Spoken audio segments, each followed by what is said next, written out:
레위기 23장 17절에는 요제를 지낼 때 누룩이 들어갔다가 나옵니다. 소제를 지낼 때에는 누룩을 넣어서는 안 되는데 여기서는 누룩이 들어간 이유가 있는지 궁금합니다. 레위기 2장에는 하나님께 드리는 소제물, 번제 다음에 소제입니다. 소제물에는 절대 넣지 말아야 될 것이 누룩하고 꿀은 절대 넣지 말라고 했습니다. 그건 예수님의 온전한 공생애를 가르치고 있는데요. 소제는 예수님의 온전한 공생애를 가르치고 있는 겁니다. 그래서 소제물에 들어가야 될 것은 고운 가루, 거기에 기름이 들어가고 유향이 들어가고 소금이 들어가는데 들어가지 말아야 될 것은 성경에서 말씀하기를 누룩과 꿀은 들어가지 말라고 했습니다.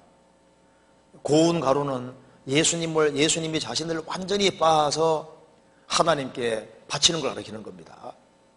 내 뜻대로 마옵시고 아버지 뜻대로 하옵소서. 그게 고운 가루잖아요.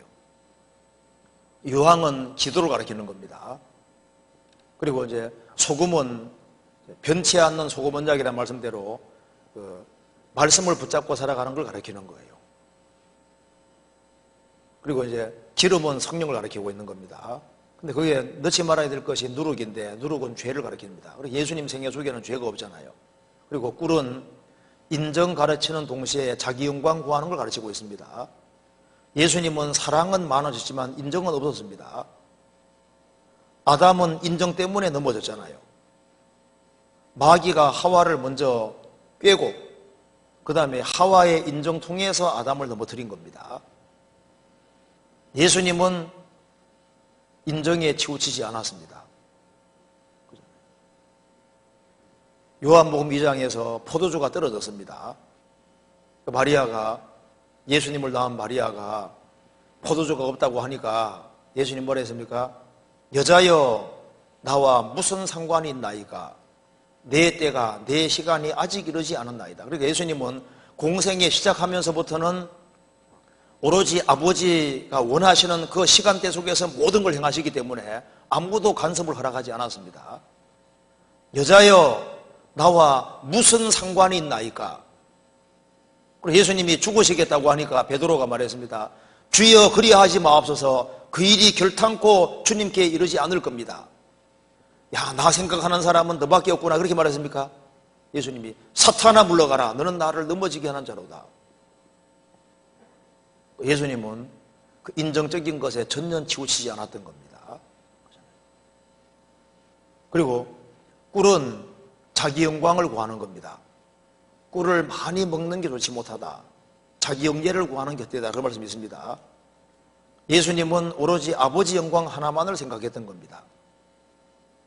여기서 이제 누룩은 성경에 전부 다 안 좋게만 나오는데 오순절에 드리는 그 소제에는, 요제에는 거기에는 누룩이 들어간다고 되어 있잖아요. 그게 어쩜이냐 그 말입니다. 레위기 23장 보시겠습니다. 레위기 23장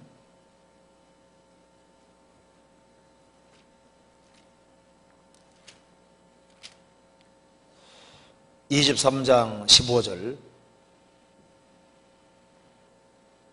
안식일을 이튿날 곧 너희가 요제로 단을 가져온 날부터 세워서 7안식일의 수요를 채우고 제7 안식일을 이튿날까지 합 50일을 계수하여 새 소제를 여호와께 드리되 너희 처소에서 에바 10분의 1로 만든 떡 2개를 가져다가 흔들지니 이는 구운 가루에 누룩을 넣어 구운 것이요 이는 천조제로 여호와께 드리는 것이며, 이 말씀에서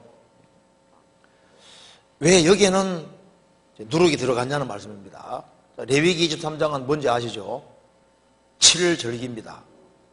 여호와의 7절기가 나와 있는데요. 7개 절기가 나와 있습니다.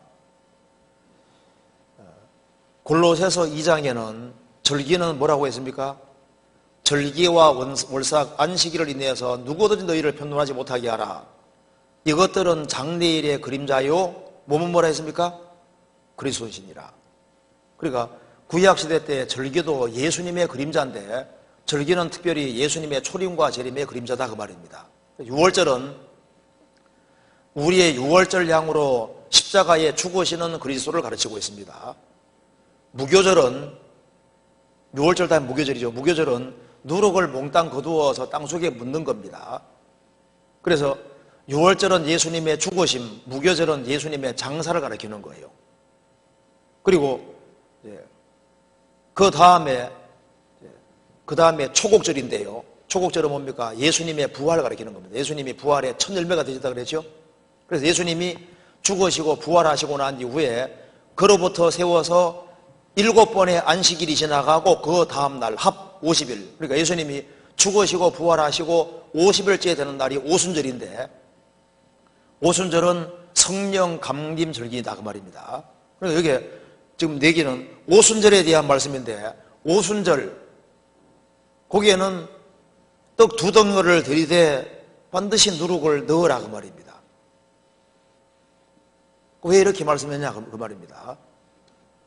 6월절, 무교절, 초곡절, 그 다음에 오순절인데, 오순절 하나님께 드리는 요제에는 여기는 누룩을 넣은 떡 2덩어리를 하나님께 흔들어 드린다. 요제는 흔들어 드리는 겁니다.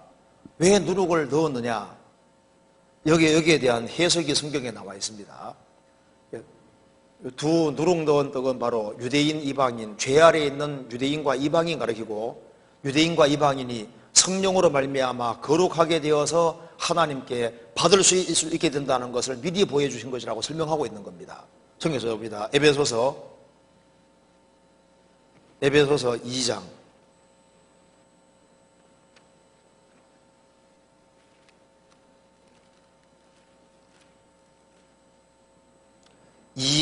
14절.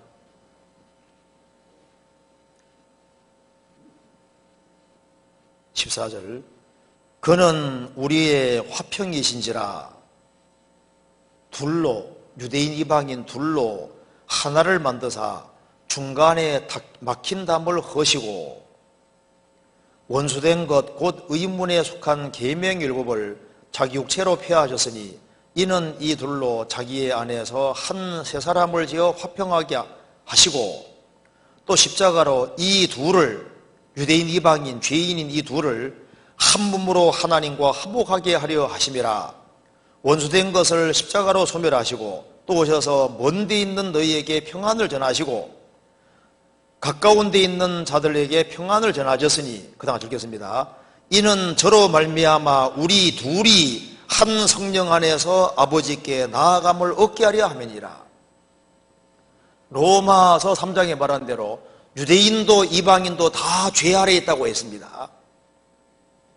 그 떡 2덩어리에 누룩을 넣은 것처럼 유대인 이방인 다 죄인인데 성령으로 말미암아 거룩하게 되어서 받으심식하는 제물이 된다는 것을 이 사건으로 미리 보여주고 있는 거다 그 말입니다. 무슨 말 이해되시죠? 그래서 떡 2덩어리는 유대인과 이방인이 가르치고, 그게 누룩을 집어넣은 것은 유대인 이방인 다 죄 아래에 있지만은 성령으로 말미암아, 예수님 피와 성령으로 말미암아 그들이 깨끗하게 되어서 하나님이 받을 수 있는 제물이 된다는 것을 미리 보여주신 거다 그 말입니다. 이해되시죠?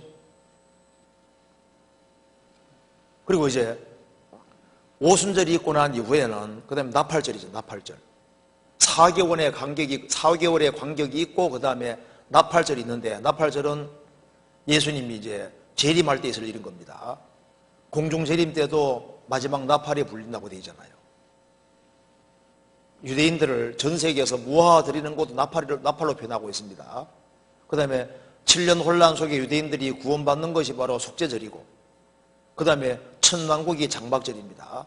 그러니까 앞에 4개는 예수님의 초림으로 이루어진 것이고 뒤에 3개는 예수님의 재림으로 이루어지게 되는 겁니다. 그러니까 절기는 예수님의 그림자가 맞는 거예요.